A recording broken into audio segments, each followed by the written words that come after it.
It's time for Security Now. Steve Gibson is here. Yes, yet another ransomware attack in Florida and now Georgia as well, and what your city should be doing to protect your data. Also coming up, we'll take a look at cloud breaches. There's a couple of new ones, including one that you just won't believe. It's all coming up next on Security Now. Netcasts you love. From people you trust. This is Twit. This is Security Now with Steve Gibson, episode 721, recorded Tuesday, July 2nd, 2019. Exposed cloud databases. Security Now is brought to you by Lastpass, the #1 most preferred password manager. Just remember your master password, and LastPass remembers the rest. Visit lastpass.com/twit to learn more. And by CacheFly. Give your users the seamless online experience they want. Power your site or app with CacheFly's CDN, Content Delivery Network, and be 30% faster than the competition. Learn more at securitynow.cachefly.com. And by Wasabi Hot Cloud Storage. Thinking about moving your data storage to the cloud? Wasabi is enterprise-grade cloud storage at 1/5 the price of Amazon S3 and up to 6 times faster with no hidden fees for egress or API requests. Start a free trial at wasabi.com. Don't forget to use the offer code SecurityNow. It's time for Security Now. We're going to save your bacon today. With the First, the king of bacon saving, Mr. Steve Gibson is here. Hello, Steve. Hey, Leo. Great to be with you again for episode 721. Holy moly. Counting down to 999 and the end of Can you stop saying that? You're making me sad. I know it's years away, but it just makes me sad. Well, we're gonna have resolved all of these problems. Oh, that's right. Never mind. No problem. So there'll be like nothing left to talk about. Yeah, it's all fixed now. I have mentioned before that I deliberately skip over stories about yet another exposed database in the cloud. But 3 different things happened in this past week, and one of them is like a little bit breathtaking, so much so that we're going to redefine what the initials IoT stand for. Oh, boy. But Initialization of terror? That's not bad. But first, we're going to track further occurrences, believe it or not, further occurrences of ransomware in Florida and elsewhere. We check in on the state of this going dark anti-encryption debate, and I stumbled into something that's more than I could cover with everything else we have to do today, so it's probably our topic for next week, which is the Ghost Protocol. I kid you not. That's its official name, which GCHQ has proposed. We're also going to look at a new stunning BlueKeep Proof of Concept demo, which was produced by the guys at SophosLabs. We update a bunch of miscellany, some closing the loop feedback from our terrific listeners, and then spend much more time than we normally do on this nature of the continuing problem of massive publicly exposed databases on the internet. And as I mentioned, in this third example of the 3 that occurred just this week, we discover a prolific Chinese IoT manufacturer who is logging more than 1 million of their customers' devices' activities into a massive, more than 2 billion record publicly exposed database. They have not responded to calls to shut it down, to protect it from the public. Which returns us to the dilemma that we were talking about, I think, very usefully last week, although it's a dilemma without a solution, so that's annoying, which is the utter lack of oversight and control that we have now over our own IoT devices, and what it means, which brings us to the need to soberly rename what IoT is an abbreviation for. So I think an interesting podcast for our deserving listeners, and a very apropos picture of the week as it happens. We have a number of speculative guesses in the chat room for what IoT might now stand for. I think one of them is accurate, so I won't say a word. If somebody cheated and looked to the end of the show notes. Oh, yeah, that's in the show notes, isn't it? Yeah. Yeah. Hey, our show today brought to you by a very important security component everybody ought to be using. Everybody knows passwords are broken. There's great people working like Steve Gibson on stuff to replace passwords. But until they win the battle, and that may be a long time off, we're going to need passwords for apps, for websites. It's just how you're authenticated. So if you're going to use passwords, you got to use a password manager. And if you're going to use a password manager, you got to use the best, LastPass.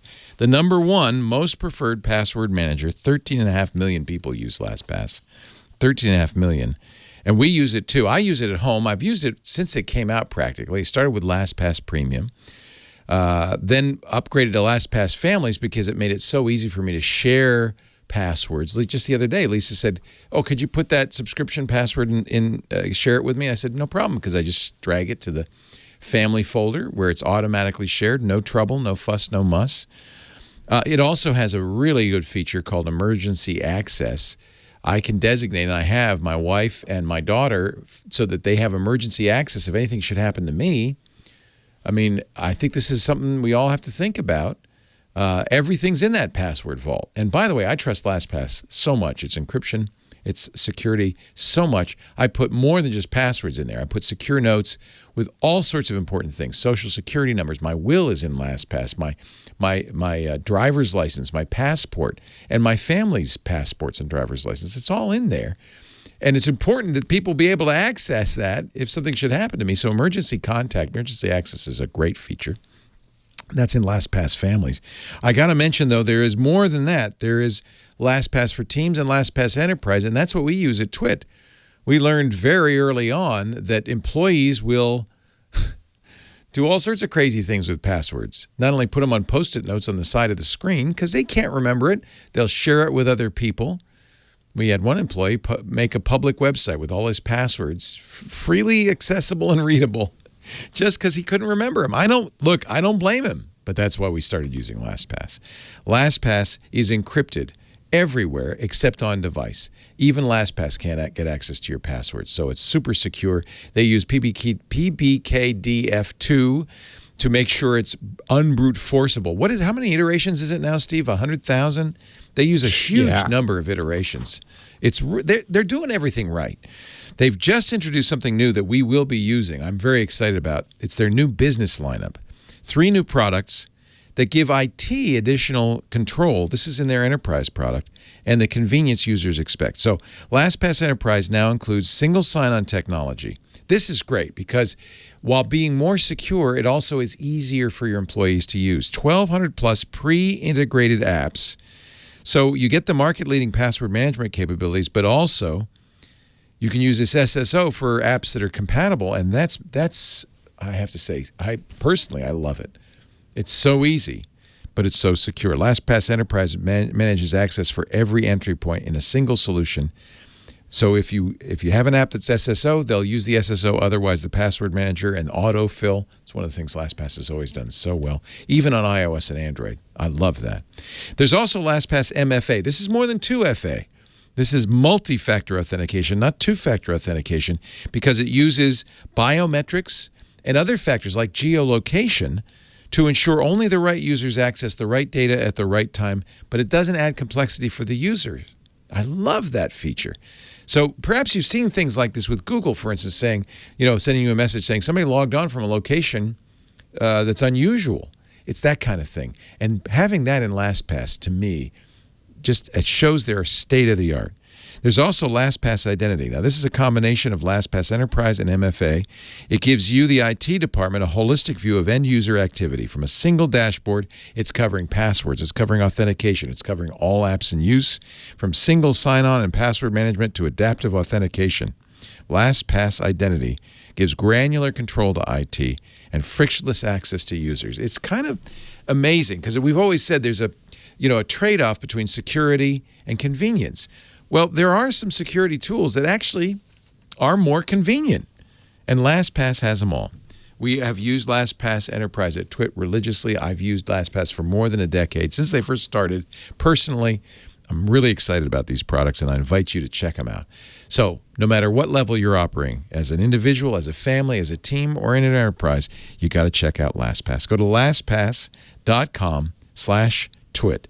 LastPass is bridging the gap between access and authentication to simply and securely manage identity. And that's really the bottom line. It's all about identity. LastPass.com/twit. Check it out. I think you're going to love it. Now to Steve. What are you laughing at?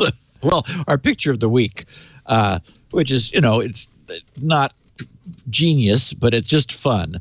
We have the boss sitting behind his desk, and he has an employee standing in front of the desk who announces to his boss, "Our devices are now 100% secure."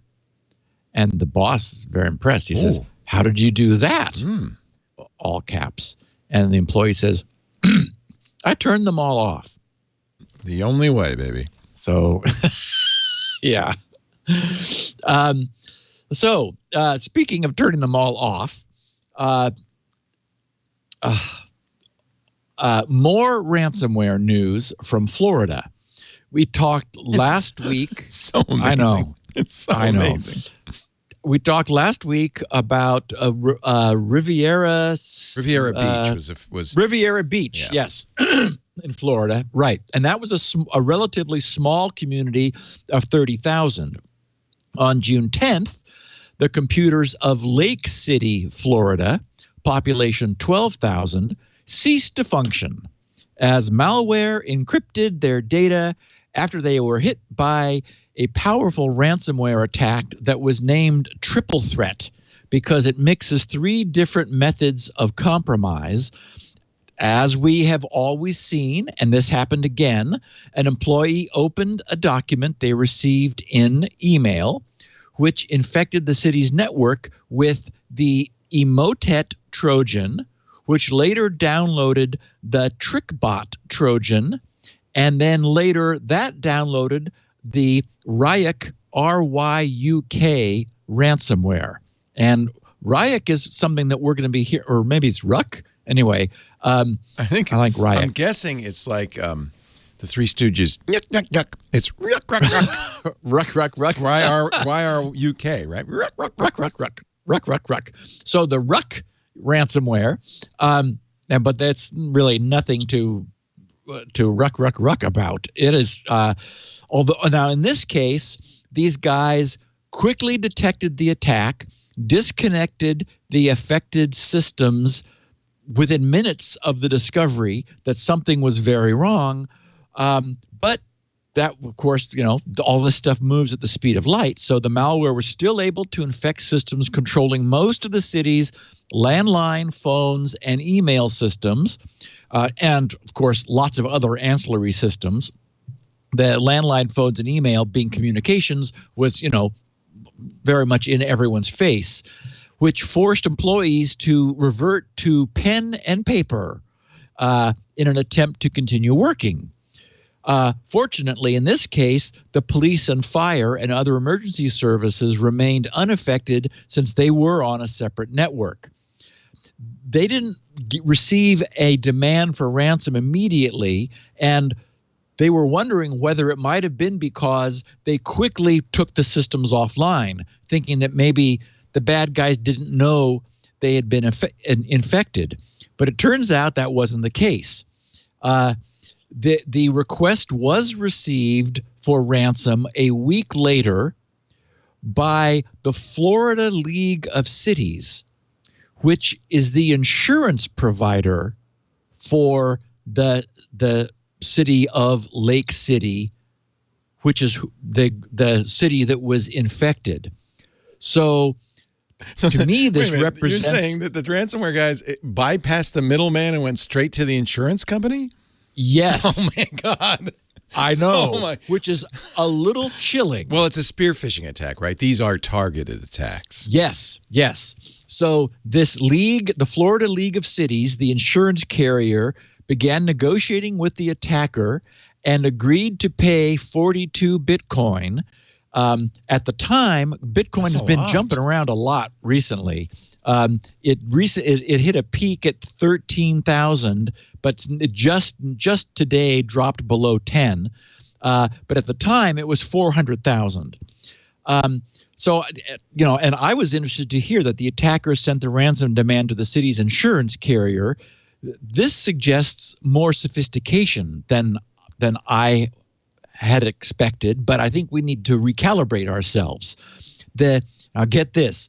The city's information technology director, whose name is Brian Hawkins, said, quote, "Our systems are shut down, but there is no evidence to indicate any sensitive data has been compromised," which would be, painting a happy face on this disaster.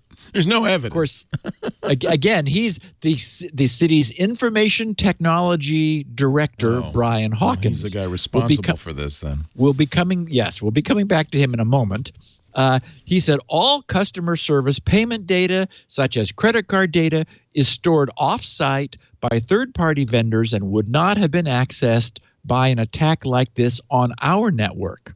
However, with no proper backup to restore the data, Lake City was left with no option but to pay the ransom.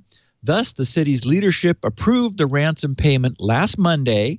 42 Bitcoins were paid last Tuesday, and the city's IT staff began decrypting files later the same day. So, pretty quick action, negotiated with the insurance carrier. The insurance carrier... in fact, I'm getting ahead of myself because I have here written down the show notes. Mayor Stephen Witt said that the administration made the decision to pay up after talking with the FBI, and when the FBI probably said, there's nothing we can do to help you. And so Stephen Witt said, okay, thank you. Next. The FBI standard recommendation is do not pay. But, in this case, I think you have to change your tune if you have no recourse because – normally they say don't pay for two reasons. It incents the bad guys. Well, believe me, we don't need to incent them anymore. And it often doesn't work because they may not have or give you the key. But I've been thinking about this. Something so highly publicized, yes, you're going to get the key because the ransomware authors want you to think paying works. Yes. It may not if you're just a private individual. But if you're a city, I think you have a better shot at getting it back, don't you? Well, yes. And as we talked about last week when we looked at two previous instances, the Riviera Beach and one in, I think it was in Atlanta, the actual cost of not paying, it wasn't Riviera because they were the people who paid $600,000. Right. So it was two previous ones. Didn't pay, and they were down for weeks and weeks. And the remediation cost was millions, many millions of dollars. So although no one wants to pay, it unfortunately it actually ends up being the least expensive proposition. So in this case, for this city, their deductible was $10,000. So they paid $10,000. The insurance carrier paid the balance. And the city's IT director, Brian Hawkins, was fired. Thank you. So, thank you, yes. You nitwit. Yes, exactly.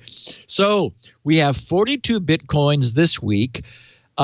65 the week before, so that's in the neighborhood of $1.3 million for these two cities.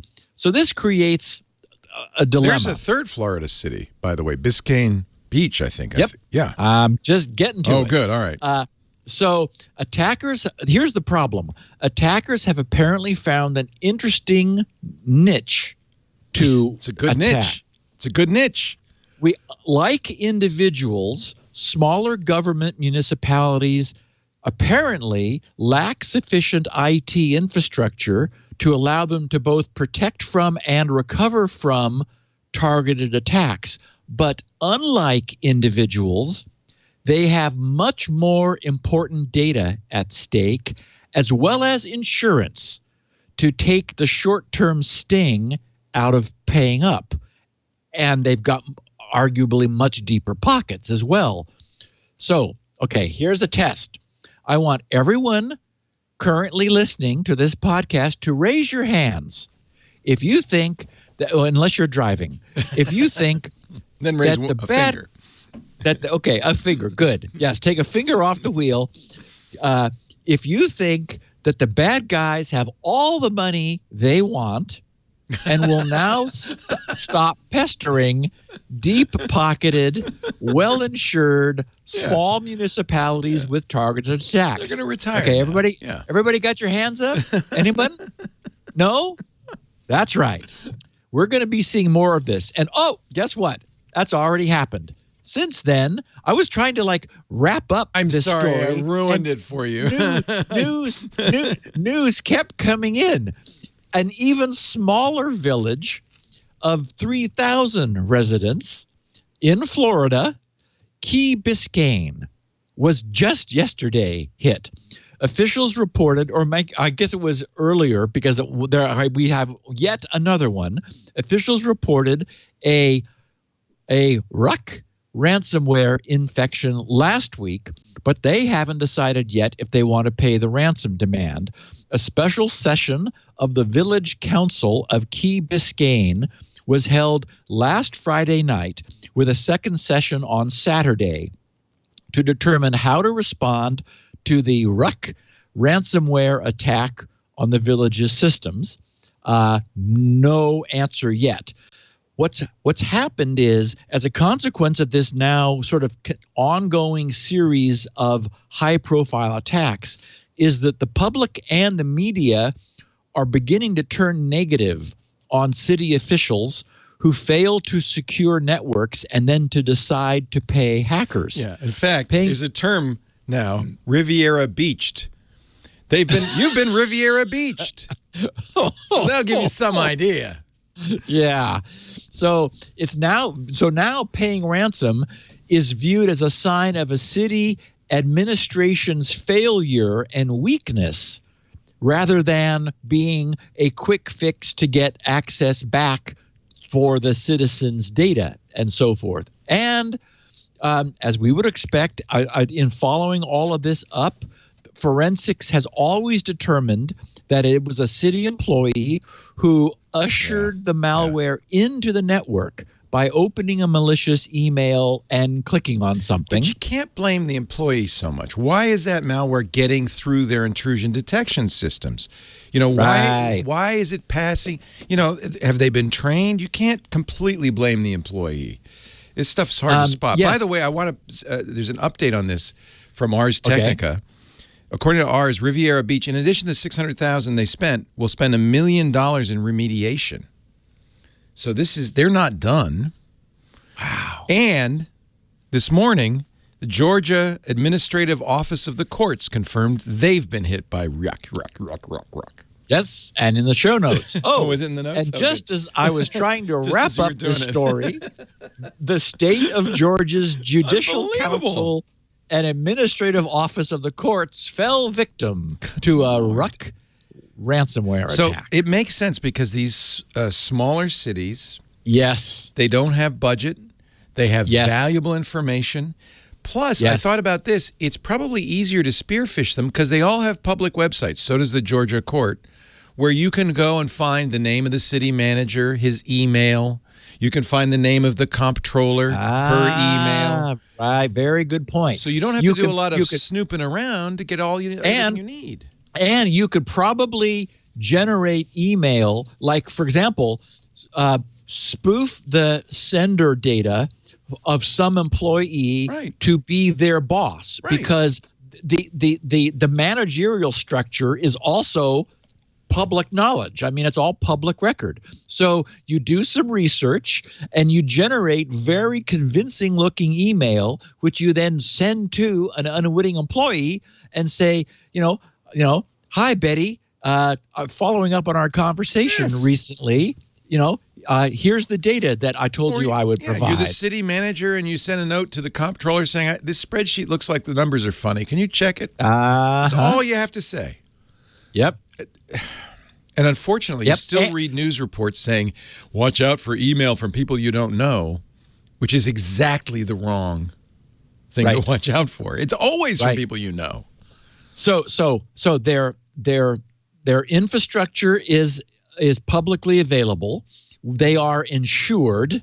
So they've got, and one wonders how long insurance is going to be making these payments before either the rates start to skyrocket or the insurance companies say, hey, we're not going to insure you against ransomware. You need to do training and you need to put systems in place and also, seriously be able to back up and recover yourself from this kind of problem. Yeah. It really is so they're my guess though is this is not the insurance company in this case. What did you say? It was the Florida state government's Florida so city maybe they called themselves the Association of Florida City Governments, something like that. It sounds like it's the governments themselves. Florida League of Cities. Yeah. You're right. So it sounds like it's a private insurance pool that they all that yes. Nevertheless, yeah, you don't really how much is left. Wow. This is, of course, and you know what? If you're the Petaluma City Council or the Irvine City Council, your fiduciary duty means you got to go ask your IT director. What's the situation now, Steve? There's something I wanted to ask you about this. It seems like a simple backup would solve this problem. Is that not the case? Yes, except that it has to be offline because you can't have the virus infect it. Correct. And the viruses also look for all connected drives and network drives. So, so if you could do a full nightly image of everything and take it offline. Exactly. Take it offline or put it somewhere like a Glacier where it's immutable, or if you did that. And I think that's not so hard or expensive. And I think the problem is it's just a matter of doing it. Like, for example, we still have Flash in browsers, like against all reason. Why? Well, because we've had it before. How long has it taken us to stop using old hashes and old ciphers? So the problem, I think, also is none of these municipalities have as much budget. I wouldn't be at all surprised if the IT people are saying to their please buy us boards, a hard drive. Please, yes, I beg of you. Like we need this much money in order, and I'm sure the city council says, we don't have it. We'd love to repave our roads and we love to update our parking meters and blah, blah, blah, blah. So I'm sure it's just a matter of the stuff is working. Yeah. And so that's really what it is. By the way, user in our chat room just sent me a link to the Florida League of Cities Municipal Insurance Trust on the front page. Take our webinar on remediating and avoiding ransomware on the front page. And they're doing a webinar, but it's not till next week. So, preventing ransomware, tools, tips, techniques, and technologies. Lots of T's in there. And again, it's like so certainly preventing the infection is what you would like to do. That's the probably the least expensive thing you could do would be to somehow keep this from happening. But in a large organization, a large municipality, how do you get that message out to everyone, especially when hard. They've got bad habits from home and from their phone and from everywhere else on the internet, and it only takes one. That's the other problem is, back when we were talking about Sony and the advanced persistent threat there, I said on the podcast, I don't want that job. No, you cannot secure something that big. You just can't. On Saturday, we had in studio the man in charge of IT at West Point Military Academy. And I asked him about this because we were talking about this very story. And he said, well, we have the U.S. Army Cyber Defense Command on campus, and they're very good. He said, but the problem is you only have to make one mistake. We have to be perfect. The hackers don't have to be perfect. We have to be perfect. No mistakes. And that's hard to do, no matter what, even for West Point. Even, and consider, in the case of the last two attacks, average of $500,000 ransom. For crying out loud. Buy a Synology. Put it in the closet. That is a serious ransom windfall for the bad guys. And how many cities are there in the United States? Oh, yeah. And they're all bad, I'm sure. Yeah. Every one of them. Well, because, again, it's aging infrastructure. It's systems that are, they're probably running, some of them probably running XP still because it's like, well, this works. Or our city infrastructure was written for XP and it won't run. It's 16-bit Windows code, and it won't run on Windows 7 or on Windows 10. They're stuck. IT guy, run down to Costco right now, buy a 4 terabyte hard drive, USB. If you have to walk to every machine and copy the data off of that machine and then put that hard drive in the closet, do it now and do it every week from now on, right? At least. Seems like. Yeah. Criminy. Well, and I've mentioned that because it is such a clear issue, and because ransomware will jump to and encrypt anything connected, what has to be the system offline. Yes, the system I have built dynamically mounts and images and then unmounts drives, which are not visible except during the brief window of time when I'm doing the imaging. And you have to rotate the images in case the most current image copies the encrypted data. You have to be able to go one back. Yeah. Exactly. I don't think it's that hard. I think you got to do it. It's $88 for a 4 terabyte drive now. $88. Well, and it's intent. It's like time. Like the IT guy is probably busy keeping his system up rather than, and then city council says, okay, you need to tell us that we're completely immune to a ransomware attack. Nope. And the IT guy says, nope, we're not. I've been telling you for 2 years, And so, so maybe some money gets freed up. But again, as you said, it takes one mistake and it takes down a municipality that has insurance, deep pockets. They're going to pay the ransom because it's going to be far more expensive than, they're basically gone until they like limping along until they pay the ransom. And exactly as you said, in this case, the decryption keys were provided same day. Yeah. Here's your Bitcoin. Here's your decryption keys. This guy's probably down the street, right? He's probably in the area. Maybe not, but it might as well be. But something else to mention is a good email system like Office 365, Microsoft Exchange, or Gmail will, in most cases, you're not going to get ruck through your email. You're just not. But what they can't filter out against is links, infected websites. They can, but they're not going to be up.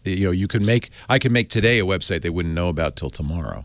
So there is an attack right now. I didn't get it into the show notes, but it's leveraging JavaScript obfuscated in images which are being served by ad servers to unwitting websites. And How so are you gonna avoid that, boy? You also just don't click on an ad. Whoever clicked on an ad anyway? I don't know who clicks on ads. Only bots. Well, couldn't click these on ads, infect you without your clicking? I mean, they're just running code. Couldn't it just, if you had the flaw, you'd have to have a flaw in your browser, right?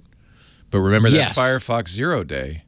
That's right. You do not want to, because browsers are sandboxed, and so they're trying not to let anything out without some user action. And so there's a big difference between viewing something and clicking something. Clicking lets everything loose because you don't know what's behind that button. Yep. Wow. It's a scary world. Meanwhile, the going dark problem that we touch on from time to time is not going away. And I don't think it shows any signs of going away. A headline in Forbes caught my eye. The headline read, and I'll say first that it's not true. It read, U.S. Well, okay, no. Technically, it is true. It's not, because it's a rumor. Yes. U.S. may outlaw messaging encryption used by WhatsApp, iMessage, and others. See, I've been watching this story with interest too, and I haven't talked about it on any of our shows because it's just a leak. It's a rumor. Yeah. Right. But the minute, and I wouldn't put it past President Trump, the minute that they propose this, we got to raise holy hell. So, okay, so but they haven't yet. So Forbes saying that normally pretty upstanding, although it wasn't an author who I know. There's a really good. Not upstanding. That's the problem. Is half their content's good, half their content's not. Well, so this is U.S. may outlaw. Well, yeah, okay, yeah. It may. I might too. So anyway, so I thought, what? How did I miss that? And so, of course, if the headline was more speculative than anything. Anyway, I tracked down the source material for this article, which was a story in Politico, which actually had some useful reporting. The story was titled "Trump Officials Weigh Encryption Crackdown." And even that is a little inflammatory, but of course, clickbait. So I've trimmed down what Politico wrote, removing a lot of the superfluous stuff and fluff like of them explaining what encryption, end-to-end encryption is, that our audience, of course, all knows. But there were some interesting bits left which are useful for getting a sense of the environment. So paraphrasing heavily, senior Trump administration officials met last Wednesday to discuss whether to seek legislation prohibiting tech companies from using forms of encryption that law enforcement can't break. The encryption challenge, which the government, as we know, calls going dark, was the focus of a National Security Council, that's NSC, meeting Wednesday morning, last Wednesday, that included the number 2 officials, the so-called deputies, from several key agencies, according to 3 people who were familiar with the matter. So Politico says senior officials debated whether to ask Congress to effectively outlaw end-to-end encryption. One of the people interviewed said the 2 paths were to either put out a statement, a general position on encryption, and say that they would continue to work on a solution, or, second path, to ask Congress for legislation. The unreported meeting of the NSC's so-called Deputies Committee did not produce a decision. A decision to press for legislation would have, this is Politico writing, far-reaching consequences for the privacy and security, effectively forcing companies such as Apple and Google to water down the security features on their smartphones and other devices. A ban on end-to-end encryption, which is not really what anyone is proposing, would make it easier for law enforcement and intelligence agents to access suspects' data. Yeah, but such a measure would also make it easier for hackers and spies to steal Americans' private data by creating loopholes in encryption, which is more correct, that are designed for the government but accessible to anyone who reverse engineers them. Okay, maybe. Watering down encryption would also endanger people who rely on scrambled communications to hide from stalkers and abusive ex-spouses, blah, blah, blah. Right. So, this is just so Politico says Politico was unable to determine what participating agency leaders said during the meeting, but there is a well-known fault line on encryption within the executive branch. The DOJ and the FBI argue that catching criminals and terrorists should be the top priority, even if watering down encryption creates hacking risks.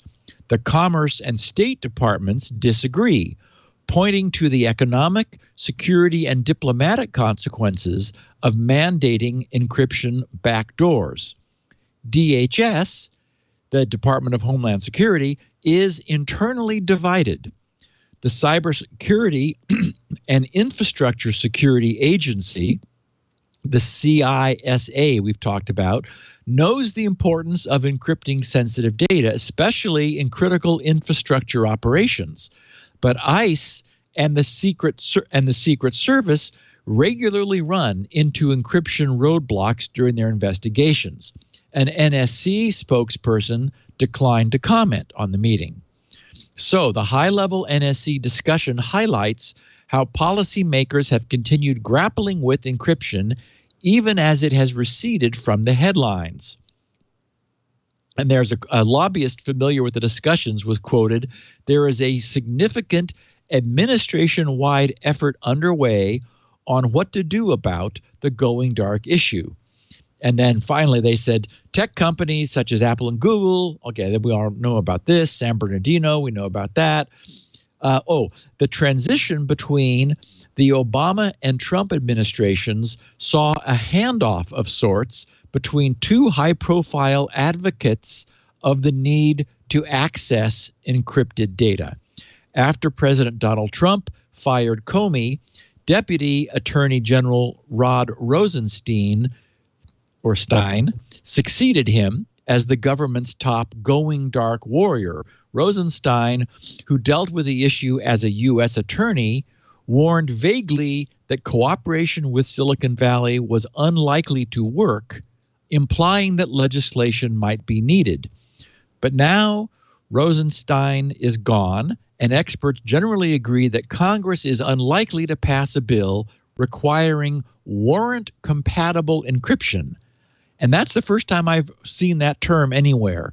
And that's interesting because that's sort of what we've been talking about, warrant-compatible encryption, meaning you still have encryption, but it's some means for under warrant allowing decryption, which the reason it's interesting, it's an interesting term, is that we've talked about the Constitution's protections against unwarranted search and seizure that we have in the U.S., but under a warrant, that you're able to, if you're able to get a judge to issue a warrant, then law enforcement is able to do what they, with probable cause, to do what they feel they need to.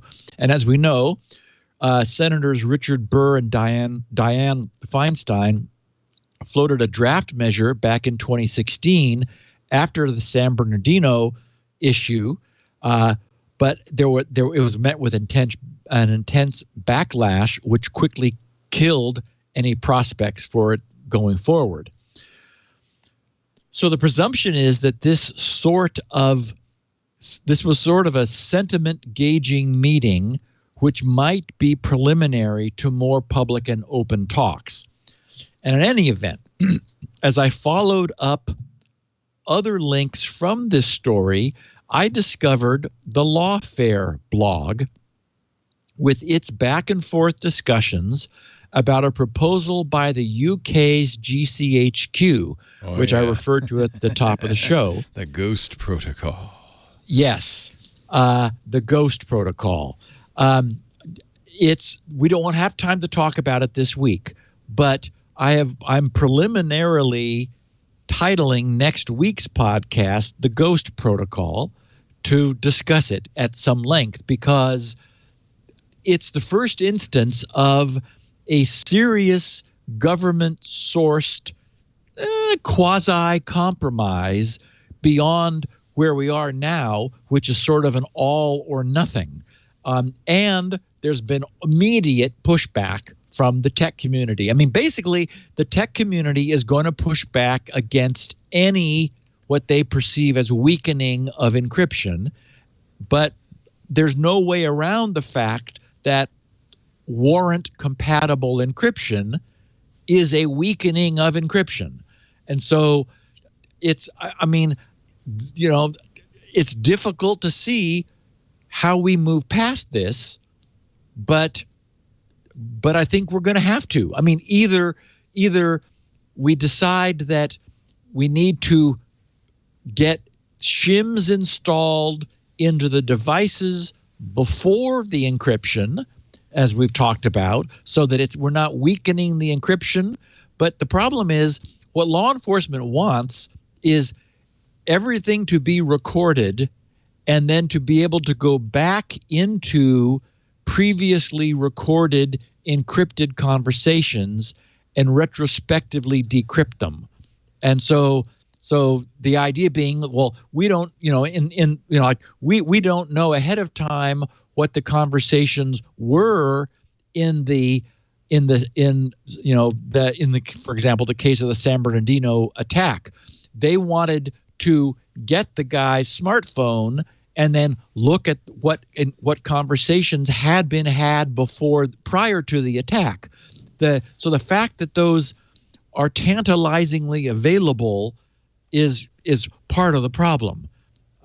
So I don't know. I mean, this is going to create a tension, and I think this is one of the most interesting things happening today in the security and privacy arena, is this problem, this tension between the fact that we now have math that cannot be cracked and governments are not happy with it. And Leo? Take a break. It's time. It's time for everybody to get a quantum computer. If they don't like encryption, let them get a quantum computer. We wouldn't have to worry about it. Our show today, Brian, I don't know what I'm talking about. Can you tell? Our show, we have been talking about the Ghost Protocol before, but this is a white paper, a proposal, and much like that, this National Security Council emergency meeting, it's something I think it's going to be hard to get through. I hope it's going to be hard to get through, but we shall see.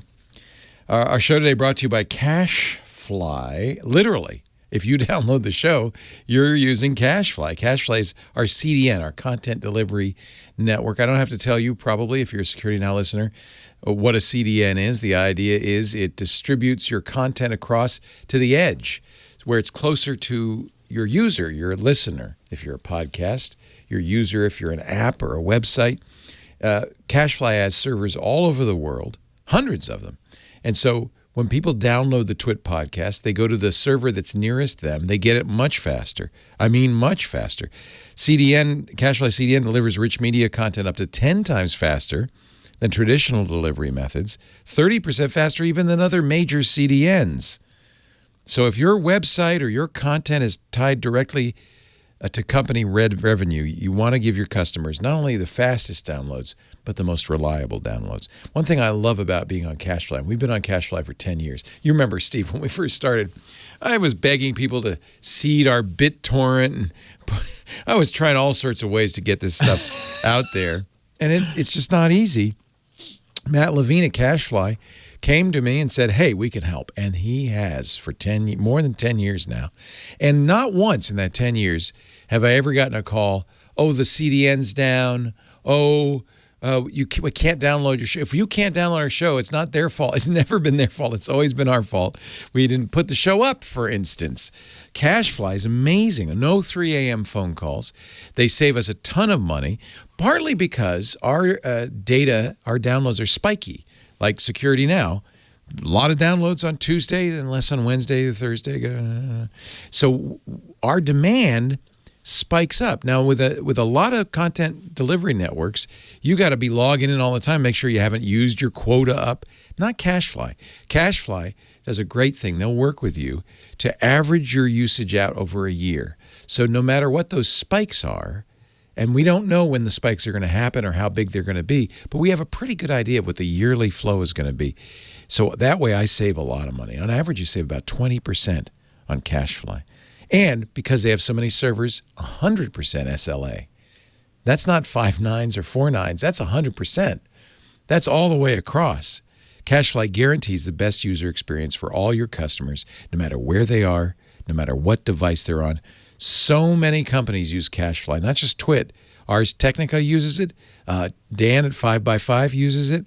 LG, Microsoft, Adobe uses it. It is the best way to deliver content. No billing spikes. You'll save 20%. You'll be 30% faster. And right now you can find out if you'd save, because if you go to securitynow.cachefly.com, they're going to offer you they'll take a look at your CDN bill and they'll tell you no sales, no hard pressure or anything. They'll tell you, here's what you can save. So don't be in mystery. Find out. Maybe you won't save anything. No big deal. But if you will, you'd be crazy not to switch because they're the best. securitynow.cachefly.com. And thank you, CacheFly, for 10 years of great service and support. Support's good, too. Whenever I call a CacheFly engineer, usually because we screwed up, they are just great. securitynow.cachefly.com. Steve? So our friends at SophosLabs advanced the state-of-the-art in BlueKeep exploits in a stunning proof of concept demo video where, like, it's relatively short because there's no audio. It's all video. I don't think it makes sense for us to play it into the podcast, but I have a link to it. And in fact, I was going to, a little bit later in the podcast, introduce our listeners to a new service. Okay, good. I'm glad. I'll play it while you talk, and that way people watching can watch it, right? Well, yes. It is amazing. What this demonstrates is they have two machines side by side in the same system. One is in a virtual machine, and they first demonstrate using remote desktop protocol to connect to this second machine. And it requires a login. You get prompted for a username and password. You can't do anything else. You're just stopped there. So then they close that session down, and then they launch their tool, which is their proof of concept, which they've created, which does some massaging of memory in order to prepare the exploit and the target machine. Once that's finished, they then close that, and basically that changes the target machine over RDP. They then relaunch an RDP session. And the other thing it does is when you bring up the remote desktop protocol desktop, down in the lower left is an accessibility button for those who need accessibility help. Their exploit changes that is linked to bring up an admin system level console through remote desktop that gives you full access to the machine. So it's just a neat proof of concept. They are not making it public, but and again, this is sort of a mixed blessing because this also further demonstrates what can be done by people who know what they're doing. And we know that, unfortunately, there are probably as many people with mal agendas who know what they're doing as with good agendas. But I mentioned a link. I've been wanting to bring up a GRC owned link shortener for some time. Our listeners all know that I've been a long-term user of Bitly, the bit.ly. I've had .sc, I've had grc.sc as in shortcut for years. And the problem with using Bitly is that for some time, the pattern of the links I was generating were obvious. It was bit.ly/sn-627 or something. And some rascals went ahead and pre-allocated a bunch of future Security Now episode numbers and related links just, to be mischievous. And so I thought, okay, I need my own shortener. Anyway, so this is the debut of GRC's link shortener, grc.sc/BlueKeep. And that will take anyone who's interested to this demo video, which is worth taking a look at if you didn't just see it in the video on the podcast. grc.sc/BlueKeep. And that just redirects to a link on Vimeo where the guys at SophosLabs have put this. Still no evidence of a worm. And again, just to me, it doesn't make any sense. I think, we've seen an XM worm immediately appeared because the exploit was so time consuming. I imagine this is being exploited quietly, probably based on everything we're seeing. We're seeing that what the bad guys want is money. They want Bitcoin. And so either you extort people by encrypting their networks in municipalities, or you put Bitcoin miners on people's servers that are apparently unattended and no one is paying any attention to, and you mine Bitcoin that way as part of a pool. So I would imagine a lot of these systems that have unupdated, we know that it's more than several million, have unupdated RDP servers. They're probably now increasingly running coin mining for someone. I had a tweet from someone about Squirrel. Joshua asked, he said, I have a question regarding a unique use case of Squirrel.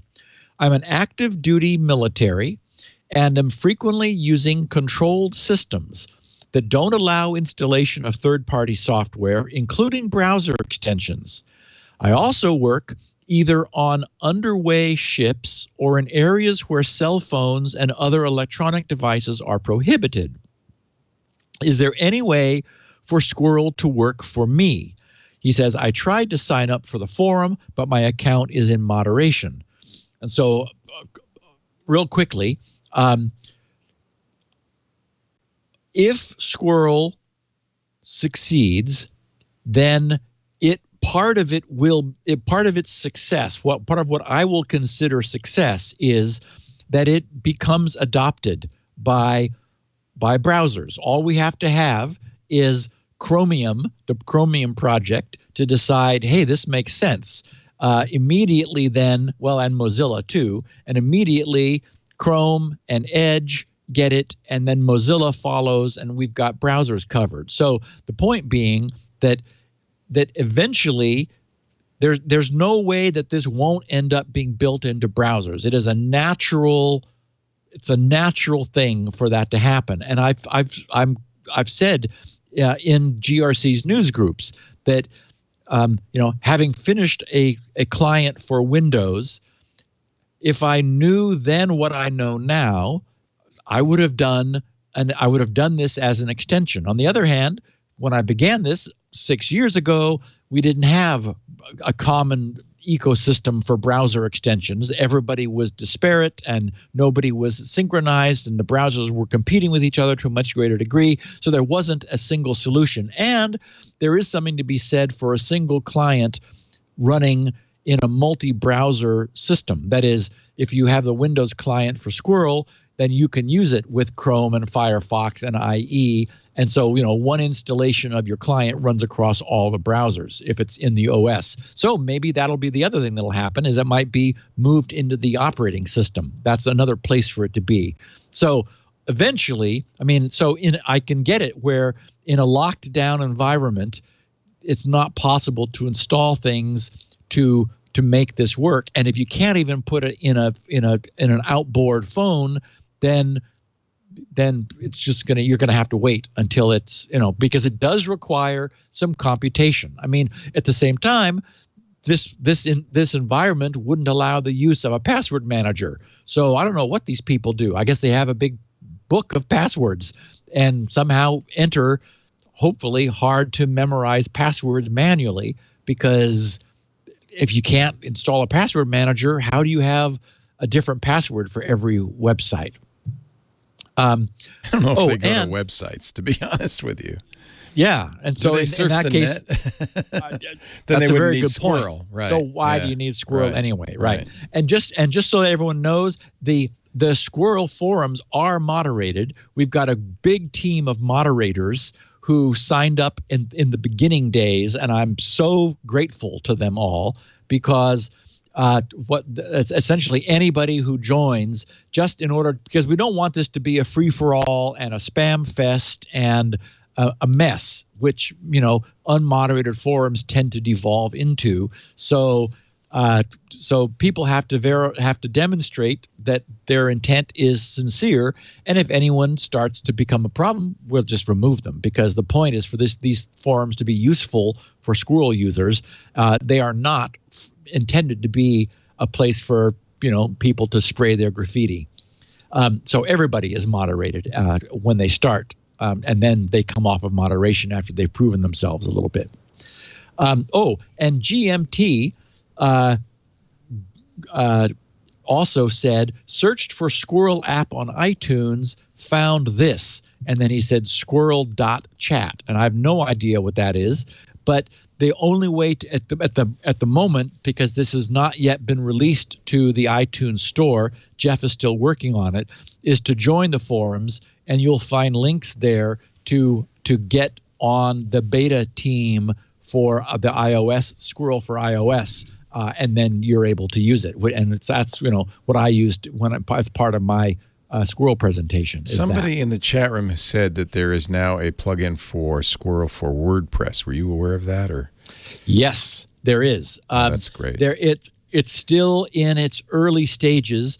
The guy who did the Squirrel for Android, Daniel Persson, he saw all of the conversation, and so he said he spent like between 8 and 10 hours. He knows PHP, and so he created it's not feature complete. I haven't looked at it closely, but it is working. And I've also heard that our good friend of the podcast, Rasmus Vind, who did the beautiful implementation of Squirrel for the forums, apparently another listener of ours has asked him to consider consulting to create a formal WordPress plugin. So that would be great. I would love to have Rasmus do a commercial grade version of a plugin for WordPress, which would be great. So yes, lots happening. There's work on a native Squirrel for Linux. Several people are working on Mac OS versions. So there's a lot going on. Nice. And Leo, I Am Mother. I watched it. Yes, and I think we talked about it at the end of the podcast. I don't remember if it was after we stopped recording, but you enjoyed it a lot. Yeah. Yeah. I found I went looking for a review when someone posted in the most recent Security Now. Steve mentions a link he was going to send to Leo of a review of I Am Mother, written by a guy who created an account on IMDb solely to post about the film. And this person says, did he ever share that URL during the podcast or in the show notes? I would love to read that review, but I haven't been able to spot it by idly browsing through all the reviews of that film on IMDb, nor by browsing or searching transcripts or skimming through the episodes. So when I went looking for that review in order to respond, I ran across another review that read, such an underrated piece of sci-fi. And I have a link to that review in the show notes. And he said, the reviews I read only gave me the impression that this would be a decent thriller, not ... this. He said, after watching one generic blockbuster after another, it's always so nice to see small, creative films like I Am Mother are still getting made. I'm really curious about how much this film cost because it looks really impressive, but I also have the feeling that it was a very small budget.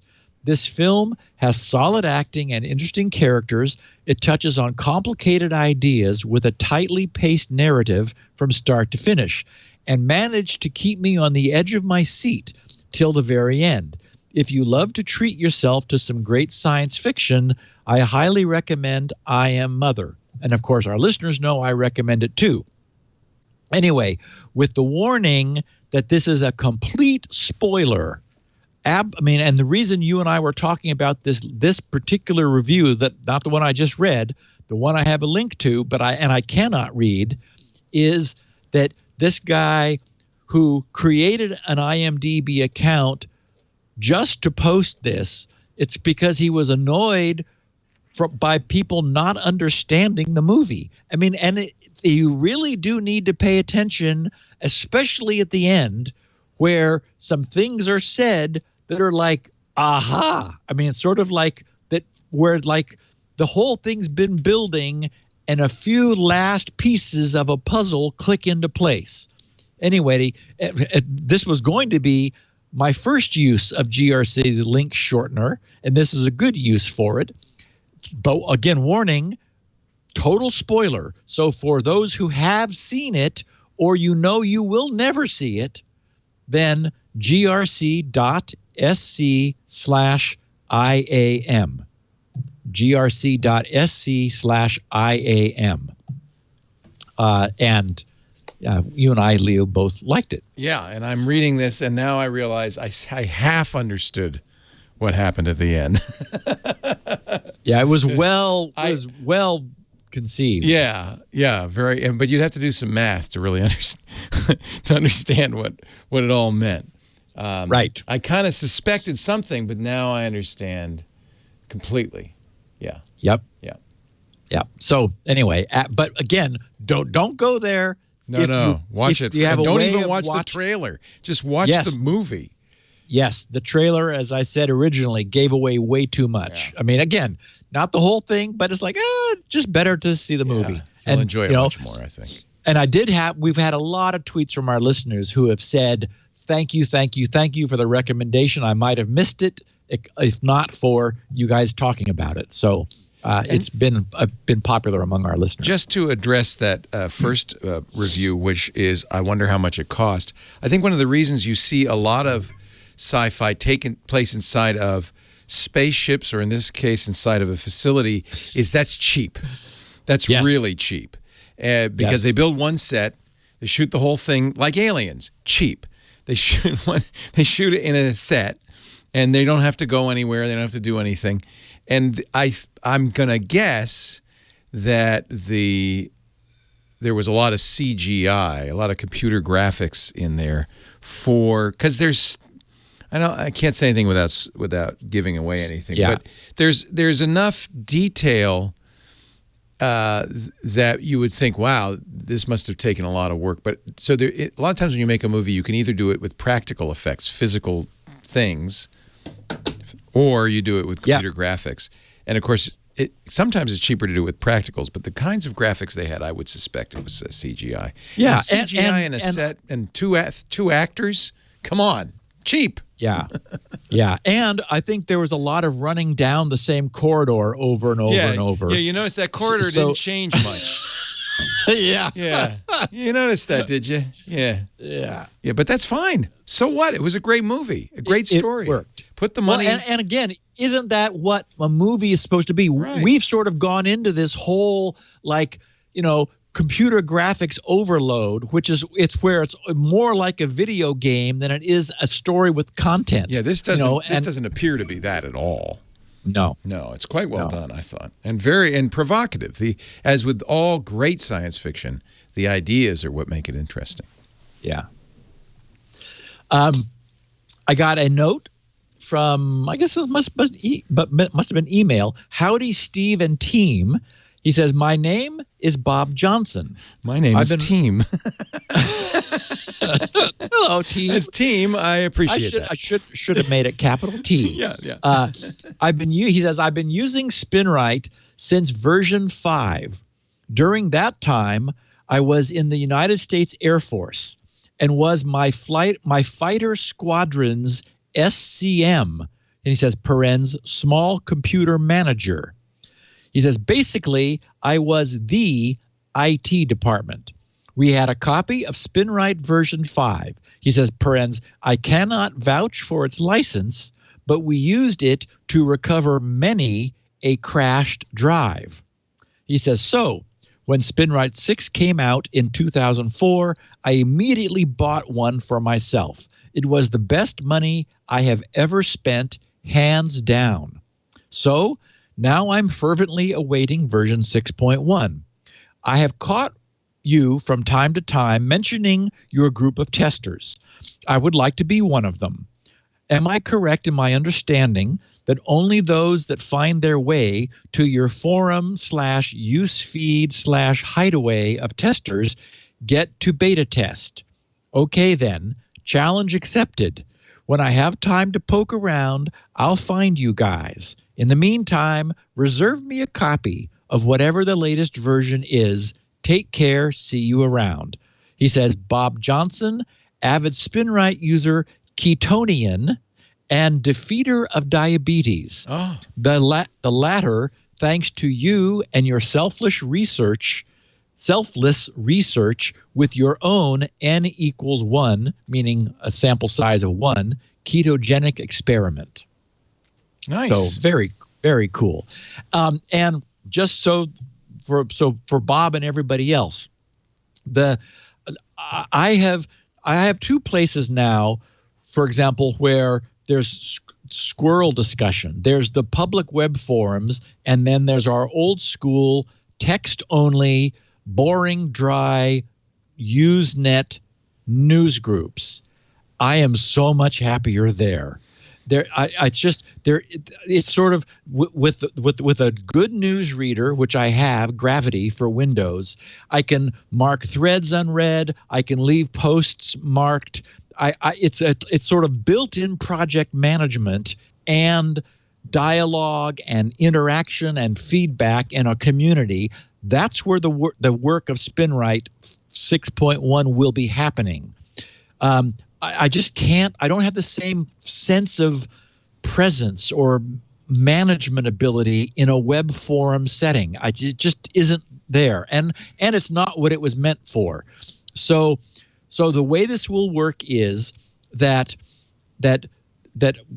I'll explain for people who are interested how to get into the news groups. The good news is most people won't want to. And frankly, we have a good set of people ready there already.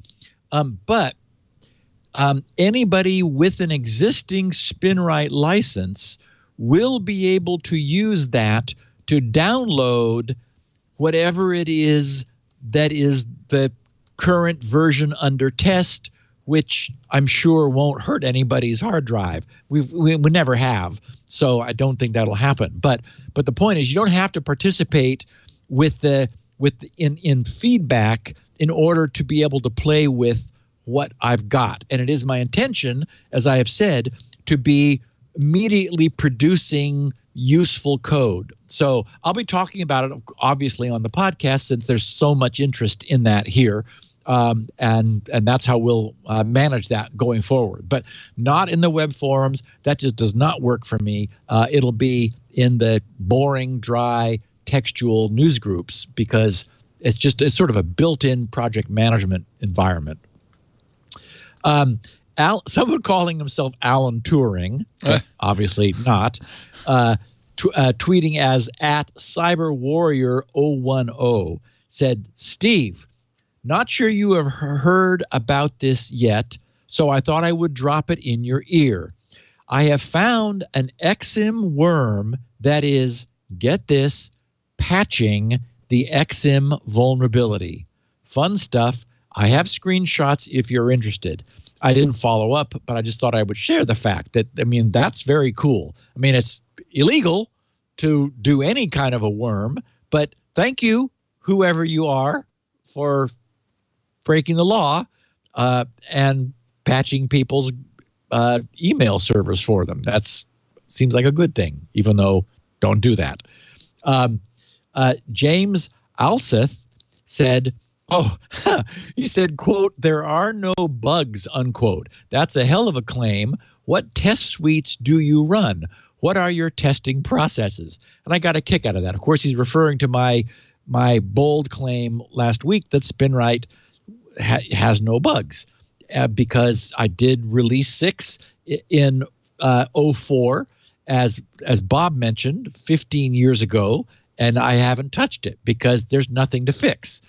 And I liked his question because it sort of reflects old school versus new school.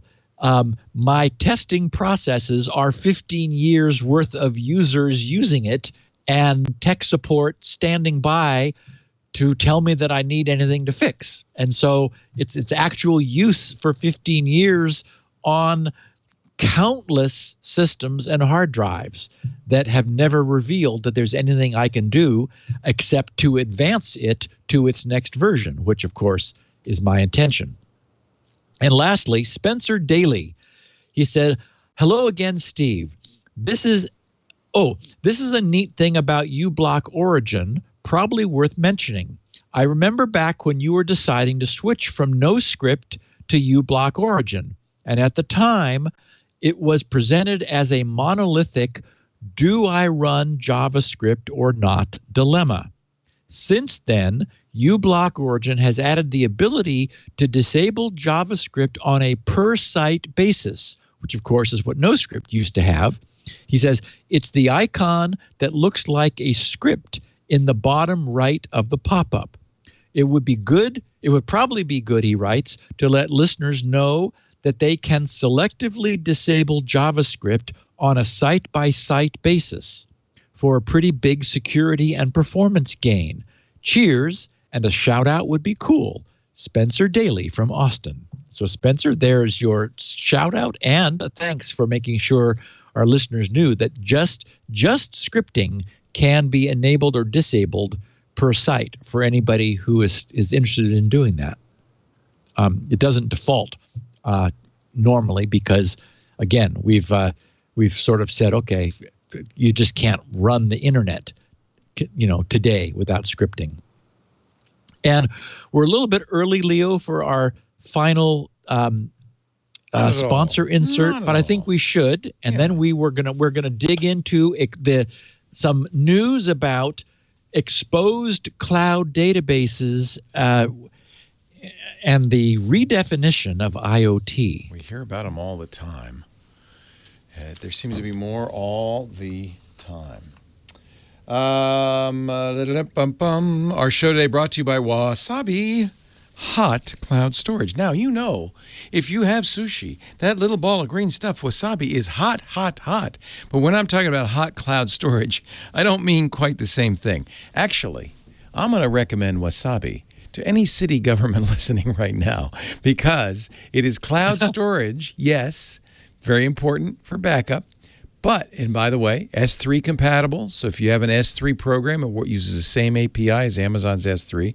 But it beats S3 in a few very important ways. First of all, there is no charge for API use or egress. That is a big upcharge that you don't maybe think about when you're using Amazon S3. But second of all, it has a very handy feature that I will highly recommend to city governments everywhere called immutability. You can designate this data may not be changed. Your backup can sit up there and viruses, malware, Trojans can be all over your system, but they cannot change that file. Nor can Jimmy in the mailroom or no other human error. That is exactly what you need if you need backup that is safe no matter what. Wasabi is an incredible company. Now, I know you probably don't know the name, and you've heard of, you know about Amazon S3, you know about Google Cloud, you know about Microsoft Cloud. I just want you to add a fourth name, because when the boss comes to you and says, hey, what cloud solution you recommend? It's okay if you say, well, boss, you can use the big guys, but there's this new guy in town that has some really nice features and costs you 80% less. Oh, and you'll like the fact that it's 6 times faster than S3. 80% less, 6 times faster, immutable storage, no charge for API, no charge for access, no charge for egress. 11 nines of durability. That means on average you'd lose one file every 659,000 years. That's pretty good. And absolutely key, you have complete access control mechanisms. You have bucket policies, ACLs that can be used to selectively grant permissions, and if that's not enough, just mark it immutable. It cannot be erased. It cannot be altered. Protected from hackers, from malware, from ransomware, and protected from yourself. You have active integrity checking, so every object on your Wasabi cloud is checked for integrity every 90 days. It's HIPAA compliant, FINRA compliant, CJIS compliant. So it's highly secure. It's disruptive. It comes from 2 guys I know well, David Friend, an old buddy, who was the CEO at Carbonite, his CTO, Jeff Flowers. They came up with a way at Carbonite of writing to disks sequentially rather than in blocks. And that they patented that. That was the key to Carbonite. They've moved on now to create Wasabi, using that same technology, and that's why Wasabi is durable, fast, less expensive. It's really cool. Storage is radically affordable, fast, and secure. Wasabi enterprise class cloud storage at 1/5 the price of Amazon S3. I want you to look at this. Calculate the savings for yourself. Actually, you can do it right now if you go to Wasabi, W-A-S-A-B-I, wasabi.com. Click the free trial link. Use security now. You'll get unlimited free storage for a month.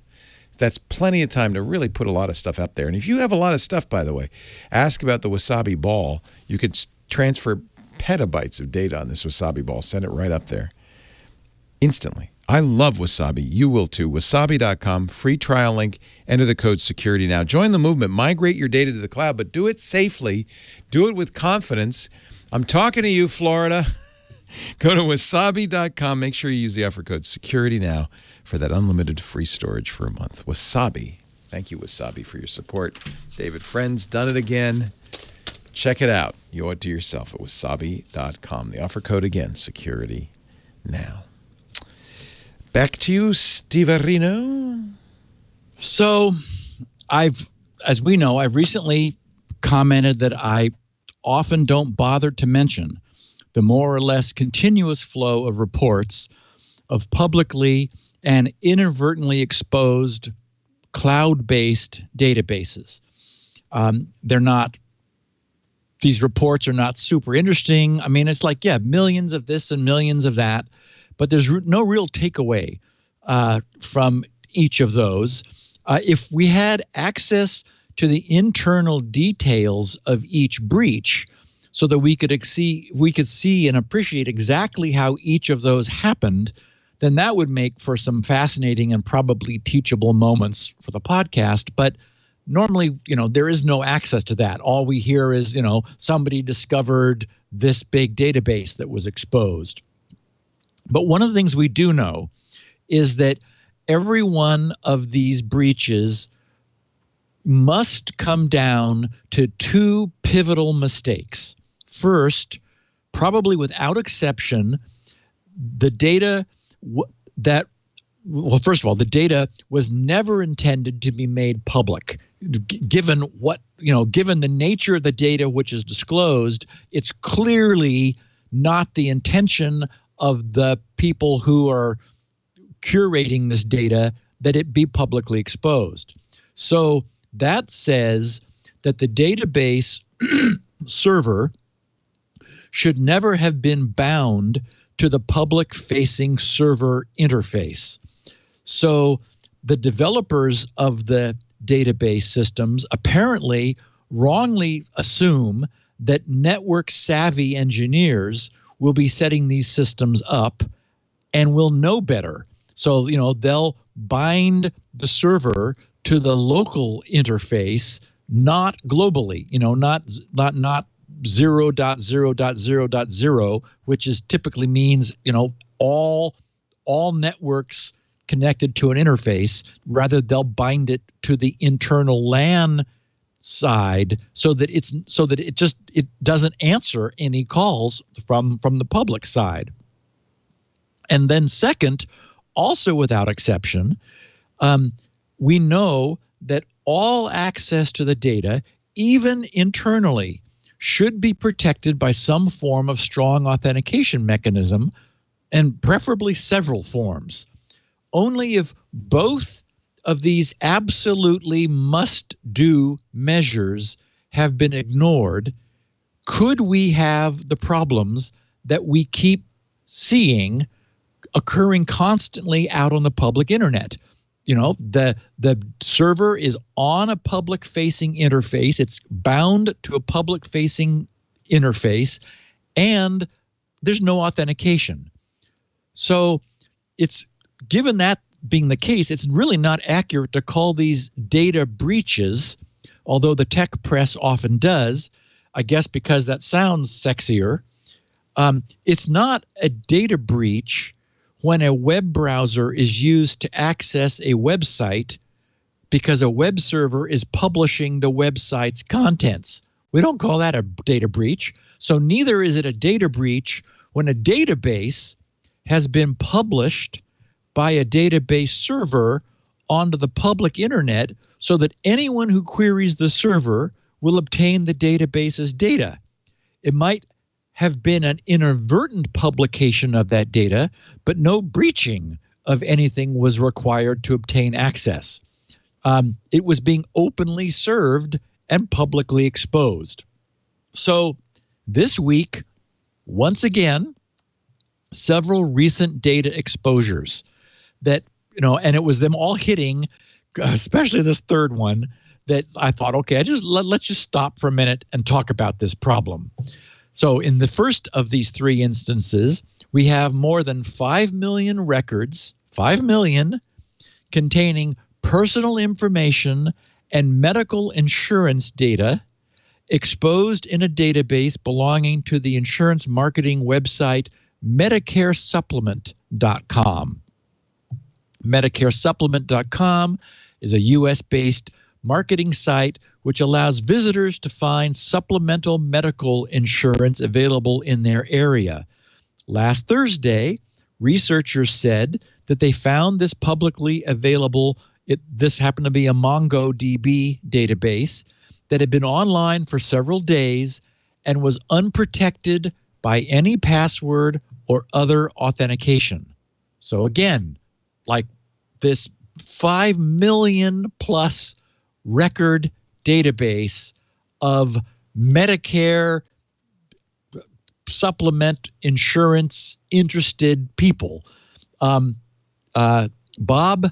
Dyachenko, who discovered the database along with researchers at Comparatech, told ThreatPost, who did a lot of people covered this, but ThreatPost said, or Bob said to ThreatPost, while I have not seen any ransom notes or suspicious activity, the IP in question has first been indexed by a public search engine, Binary Edge, on May 10th.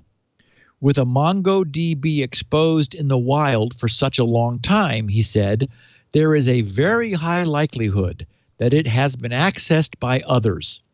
Those 5 million records contained personal and personally identifiable data, including first and last names, physical addresses, IP addresses, email addresses, dates of birth, and gender.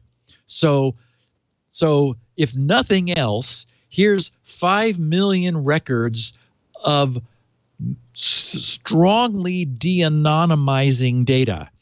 And you can imagine, I mean, if we're in a world now where there are parties interested in exactly this, in de-anonymizing people for, getting where is this email address physically located? What is the first and last name of the person with this email address?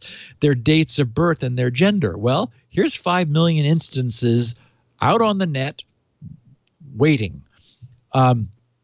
Also, within that a subset, a 239,000 record subset of that more than 5 million also indicated the areas of interest for the customers, I guess, beyond just medical insurance, for example, specifically insurance for cancer, as well as life, auto, and supplemental insurance. So there was additional data. It sounds like it was a big marketing database, maybe that the MedicareSupplement.com was using to say, hey, folks, come over and take a look at our stuff.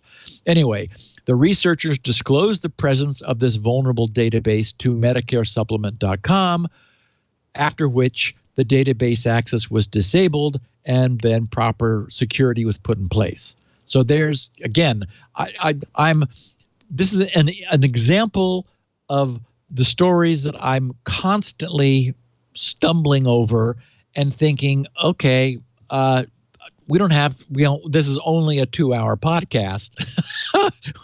we don't have time to talk about like this constant problem with databases in the public. Second instance, also in the news this past week, were 3 this generated a lot of headlines because Netflix, TD Bank, and another one I have in the show notes I'll get to, but some big names were in this. But this is huge. Okay, so 3 publicly accessible cloud storage AWS buckets, apparently under the control of an Israeli-based data management company, Attunity, Attunity, leaked, get this, more than, and we don't know how much more than, but more than a terabyte. Yes, that's more than 1,000 gigabytes of data belonging to half of the Fortune 100. That's, the Fortune 100 are the 100 largest companies in the U.S. So more than half a terabyte. I mean, more than a terabyte, and it's just that a terabyte was sampled with half of the Fortune 100 and apparently about several thousand other less than the top 100 companies publicly leaked to the internet, including internal business documents, system passwords, and sensitive employee information. UpGuard was the group who discovered this open data, wrote up their discovery under the title Data Warehouse: How a Vendor for Half the Fortune 100 Exposed a Terabyte of Backups. They wrote, and I've paraphrased this a bit and cut out a bunch of the stuff that didn't make sense for the podcast. The UpGuard data breach research team, and again, not really a data breach when you don't have to breach anything in order to get the data, can now disclose that a set of cloud storage buckets utilized by data management company Attunity have been secured from any future malicious action. Okay, we don't really know that. any current malicious action, maybe they'll go open again. Who knows? Attunity, recently acquired by business intelligence platform Qlik, and I guess that's how you'd say it. It's spelled Qlik. So probably they're trying to be, Qlik. Qlik provides solutions for data integration. Yeah. An UpGuard researcher discovered 3 publicly accessible Amazon S3 buckets related to Attunity. And I'll just stop here because to editorialize for a minute about Amazon S3 buckets, you have to work to publicly expose them. I use Amazon S3. And for example, I'm hosting videos, squirrel how-to videos on the squirrel forums through Amazon AWS. And it's work to make these things public. They're not public by default. So I'm always curious when I see, oh, yeah, there was an Amazon bucket exposed. Well, someone did that on purpose. Maybe they pushed the wrong button. I don't know. But I mean, you have to try. I just wanted to say that. It's not like it's happens by chance. Anyway, so they said, of those 3, one contained a large collection of internal business documents. And oh my God, Leo, I thought I had the link in the show notes, and I don't, because you would be scrolling through it and your head would be spinning if you saw what was there. I mean, anyway, they said the total size is uncertain, but the researcher downloaded a sample of about 1 terabyte in size, including 750 gigabytes of compressed email backups. Think about that. 750 gig of compressed email. Email compresses down to nothing in size because it's typically text. So 750 gig of email, that's like everything from the dawn of time for like a huge number of people. 750 gig. They wrote, backups of employees' OneDrive accounts were also present and spanned the wide range of information that employees need to perform their jobs. Email correspondence, system passwords, sales and marketing contact information, project specifications, and more. In other words, this was an archive of what we were just talking about, Leo, for being protected against ransomware. These were the encrypted, not encrypted. They were the backups of people's systems that were exposed in this Attunity bucket. On May 13th, 2019, they write, an UpGuard researcher discovered publicly accessible Amazon S3 buckets named Attunity-IT, Attunity-Patch, and Attunity-Support. The oldest files in Attunity-IT, where the bulk of the sensitive data was stored, were uploaded in September of 2014. So nearly 5 years ago, though that does not necessarily mean that they were publicly available at that time. The most recent files had been uploaded just days prior to the researcher discovering the bucket. So the bucket was in active use at the time of its discovery and contained at least 5 years of archived customer data, meaning the data was current and historical going 5 years back. The researcher, they write, notified Attunity on May 16th, 2019.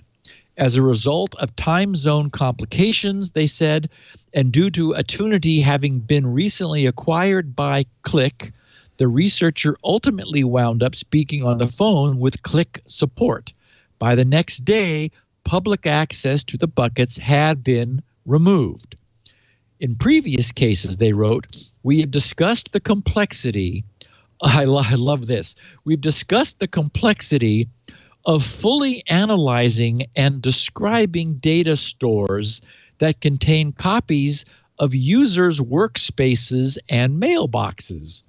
Work lives are spread across countless files, each one with some importance, but difficult to reduce to any single metric of significance. While various tools can help search across large data stores, gaining those quantitative measures comes at the expense of analyzing the qualitative nature of the data. In other words, there was too much data.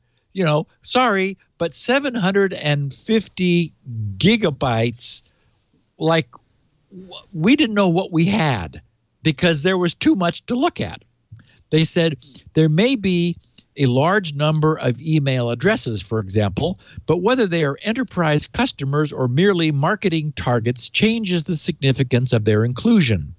A few key examples from the Attunity data set can illustrate the kinds of data that users have access to and which can be exposed by misconfigured storage of those users' file collections, as in this exposure of Attunity data. And then they said, according to Attunity's website, more than 2,000 enterprises and half the Fortune 100 use Attunity. And sure enough, a file with a client list found in the repository included a client list with a number of companies commensurate to that description.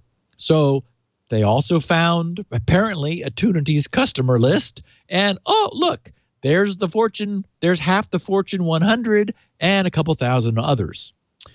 They said every business must have customers, and having commercial relationships entails some exchange of information, leading many data exposures to involve third-party data for customers or other involved entities. In this case, Attunity's business in cloud migration and data integration also involves supplying and managing the software that processes customer data.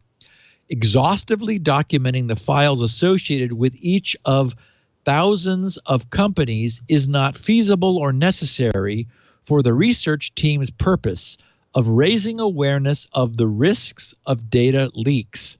As in past reports, a few examples can highlight the kinds of information that can be exposed through misconfigured storage and were exposed in the case of Attunity. Okay, their report then shows page after page of horrifyingly exposed data, even after having been heavily redacted for their own responsible disclosure. Things like password reset emails, mails saying, this is your VPN PIN and password, and much, much more. The idea of all of this data having been publicly exposed for who knows how long is sobering. This is the internal data of half the Fortune 100 and thousands of other large companies who were using this service, and it was inadvertently public. And of course, depending upon whose hands this fell into, and we don't know because it was there and UpGuard found it, and then after they reported it, it disappeared, but we don't know how long it was open. We don't know who and how many people sucked out these terabytes of internal company data, exposing thousands of companies, archived emails, OneDrive backups, and workstation contents. We just don't know. The tech press noted that among these companies were Netflix, TD Bank, and Ford. Anyway, in conclusion, UpGuard's write-up said, as they're concluding, they said, Atunity's business is to replicate and migrate data into data lakes for centralized analytics. The risks to Attunity posed by exposed credentials, information, and communications then are risks to the security of the data they process. While many of the files are years old, the bucket was still in use at the time detected and reported by UpGuard, with the most recent files having been modified within days of discovery. The chain of events leading to the exposure of the data provides a useful lesson in the ecology of a data leak scenario. Users' workstations may be secured against attackers' break-in, but other IT processes can copy and expose the same data valued by attackers. When such backups are exposed, they contain a variety of data, from system credentials to personally identifiable information. Data is not safe if misconfigurations and process errors expose that data to the public internet. And I think that was a great point. The point here is that attackers needn't try to seduce their way into an enterprise's workstations to look around when their full backups are available for the taking due to the misconfiguration of an affiliated third-party cloud services provider. I mean, this was horrible, and we have no idea how long it was there before UpGuard found it and said, guys, your back door is way open. Yikes. And we're not done yet. There's more, but wait. Yes, but wait.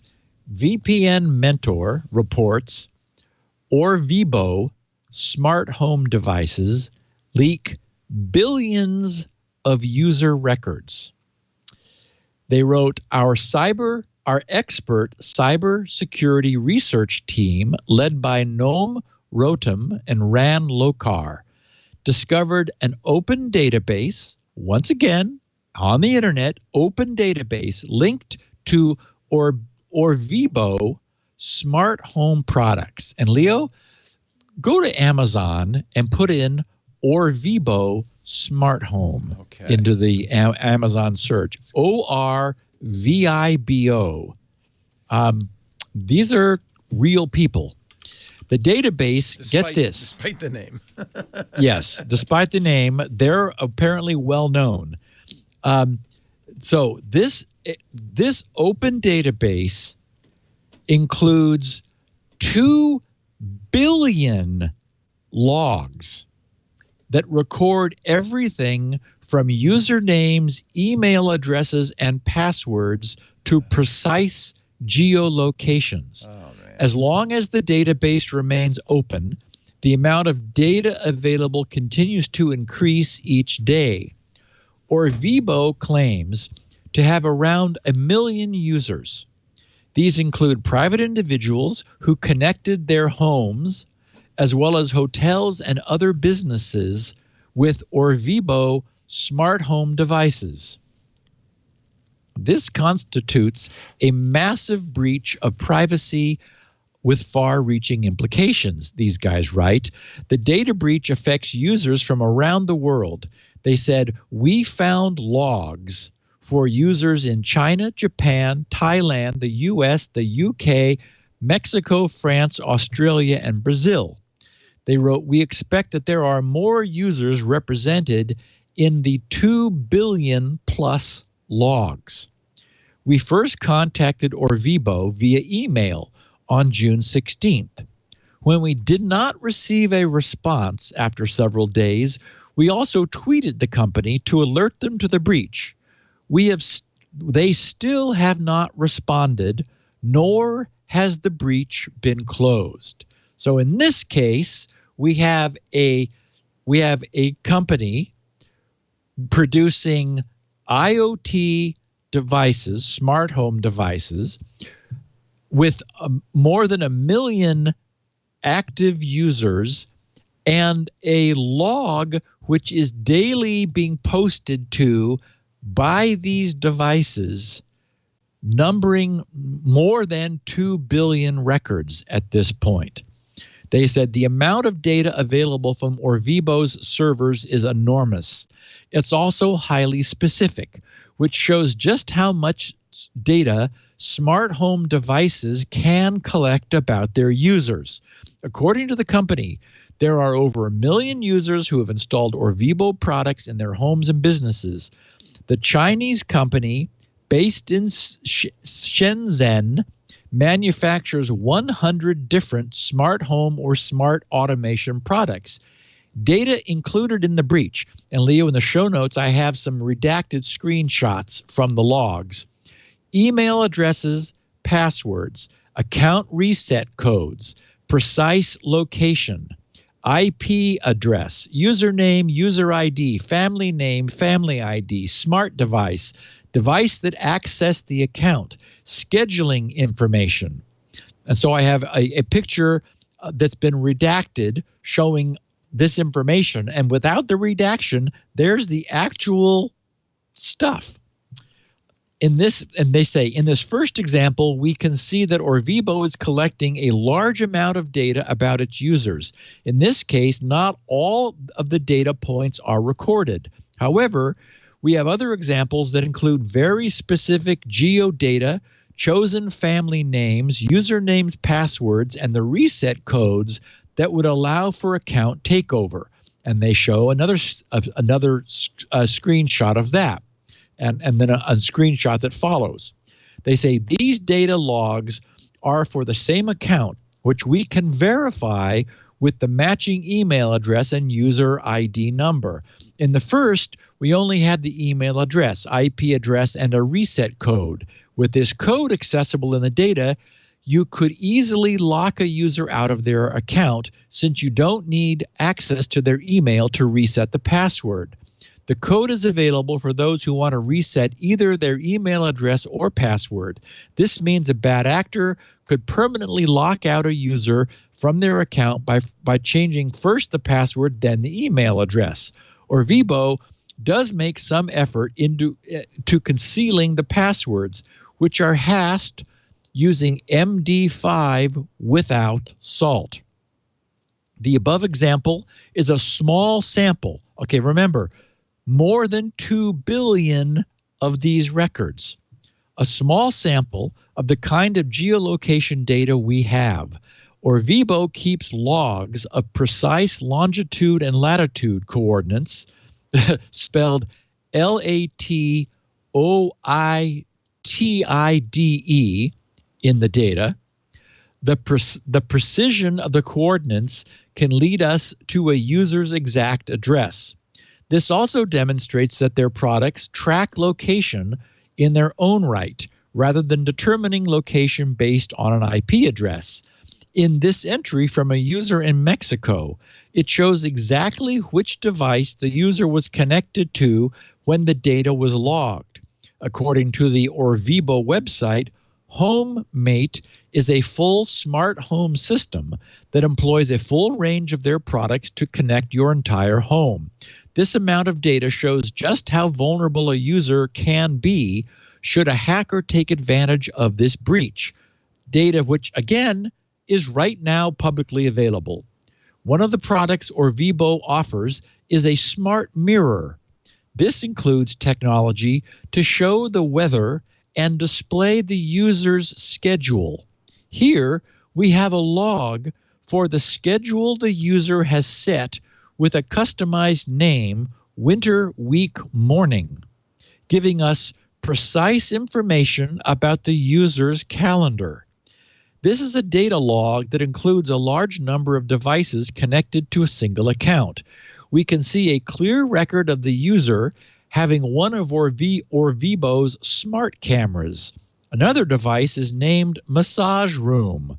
Though not all the device names tell us which device is where, it could help someone to pinpoint a device to hack if they wanted to do so. The Massage Room label also points towards this data likely belonging to a business. Another smart camera log included a message that was recorded word for word. That opens the possibility of a user revealing even more personal information through their account.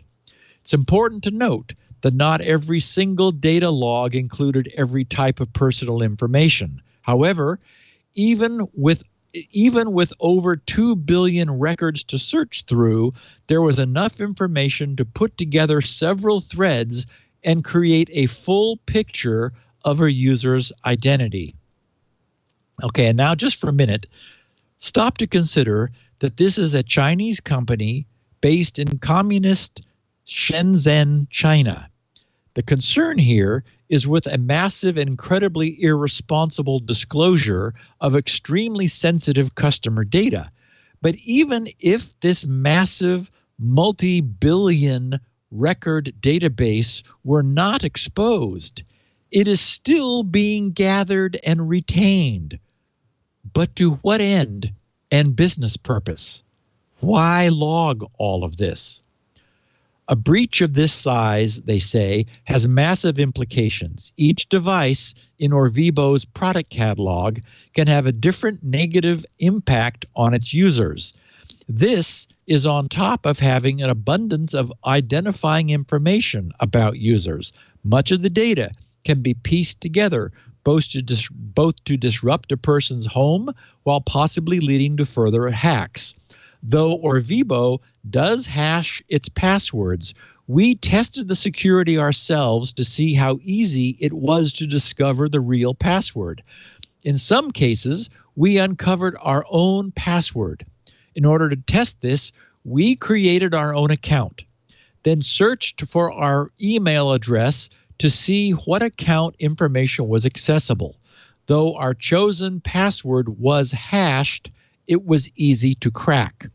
If Orvibo, so they set up a device, an Orvibo device, created an account, set up a password, then they went and pulled the transactions from the publicly exposed transaction database on the internet, found their hashed password, and reversed the simple MD5 hash in order to verify that that's what was going on. They said, if Orvibo had added salt to their hashed passwords, it would have created a more complex string that is far more difficult to crack. Salt, blah, blah, blah. We know about salt, but these are unsalted MD5 passwords. They say there are Orvibo devices whose poor security could have secure consequences. A number of the devices offered by Orvibo fall under the umbrella of home security. They include smart locks, home security cameras, full smart home kits. With the information that has leaked, it's clear that there is nothing secure about these devices. Even having one of these devices installed could undermine rather than enhance your physical security. There's enough information leaked from the database that it makes taking over a user's account a simple task. A malicious actor could easily access the video feed from one of Orvibo's smart cameras by entering into another user's account with the credentials found in the database. At the same time, it would be easy to unlock a door from the same account. With precise geolocation, this simplifies home break-ins, and even an event smart homes are supposed to help protect against. And Leo, of course, this perfectly dovetails on what we were talking about last week, how utterly blind we are to everything having to do with today's IoT technology. This is a big deal. A huge number of people are installing interconnected, networked, essentially black boxes all over their homes, pressing a few buttons, and presto, look, I can check the dog while I'm away from home, see what the dog is doing. And of course, so can someone who may not have your best interests at heart. The industry has recently been talking about a worm, as we know, this notion of a BlueKeep worm with great concern. So much so that, as we've talked about it, Microsoft has issued multiple warnings. The U.S.'s NSA and DHS have done the same. But all of those 2+ billion Orvibo transaction log records were created by machine, so they could be read by machine and acted on instantaneously en masse by machine. So if someone in communist China wished, or somebody who grabbed that database off the public internet wished to, an attack could be launched against 1 million of Orvibo's customers instantly. It's horrifying. Anyway, so that brings us to my somewhat serious proposal for a renaming of what IoT stands for. I don't think it should be Internet of Things. I think IoT should stand for Installation of Trojan. Yep. And again, why are they logging billions of transaction records of their 1 million+ customers? Why? What is the business purpose of keeping that kind of log? As an IoT vendor, we're trusting them. We press some buttons and, oh, look, all of our stuff is connected to the cloud, to something, or Vibo in Shenzhen. We have no control over anything that happens. And I mean, and that's important. We have no control. We don't know what is going on. Certainly, these 1 million Orvibo users did not know that all of the information that they put into their apps and management, the schedule which they have given to their magic mirror that shows their schedule in the morning, is publicly accessible to anybody on the internet. It is really the Wild West. And what people are doing is installing Trojans into their homes. And I wonder, how much intentionality there is from Orvibo. Like, what are they up to, It doesn't seem like it's an accident. Well, the logging cannot be an accident. Yeah. Somewhere, I mean, they know they're providing storage space. Yeah. Yes. Yeah. Certainly, it being public, one imagines, one has to imagine. But they're not even responding to email or tweets. Yeah. Like they don't care. Yeah. Incredible. Yeah. And even if your stuff isn't from a Chinese company, it's often made in China. So, who knows what's going on? We've seen. Well, we have all of this whole Huawei thing going on right now. With do we trust? I mean, as I've said, I'm surprised other countries are using Windows. Right. That's bizarre. Right. And it does make sense after that scare we had of the Supermicro servers, where the question was raised. Is there some weird, hardware being embedded in the motherboards of these servers? It looks like that was a bogus report, but it could happen. Yeah. Okay, well, if it happens, you'll hear it here first.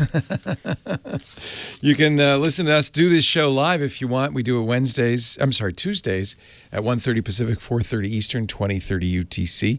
There's a audio and video stream always running of what we're doing live, or rebroadcasts if we're not live, at twit.tv/live. You can choose your favorite stream there. If you are watching, you should probably be in the chat room or listening at irc.twit.tv, with all the other folks watching and listening live. Steve has on-demand versions of the show, both audio and really nicely written transcripts. They take a few days to post after the show is over. Elaine's going to be typing this evening and working on that. You'll find those at grc.com. While you're there, check out SpinRite, the world's finest hard drive maintenance and recovery utility. Progress on Squirrel. The Squirrel forums are there. And there's lots of free stuff, useful stuff like a password generator that is second to none, all at grc.com, the Gibson Research Corporation. You'll find Steve on Twitter at SGGRC, and that's one of the ways to reach him. You can direct message him at SGGRC. You can also go to grc.com/feedback and fill out the feedback form there. He, I know, likes to hear from you. You can also get audio and video of this show from our site, twit.tv/SN for Security Now. twit.tv/SN. But as always, with all of our shows, we encourage you to subscribe. That's the best way to not only assure that you'll have a copy ready for your Wednesday morning commute, but that it helps us because we know you're going to download it. You won't skip it by accident. So subscribe in your favorite podcast application. Steve, thank you so much. We'll see you next time on Security Now. Thanks, buddy. Security Now.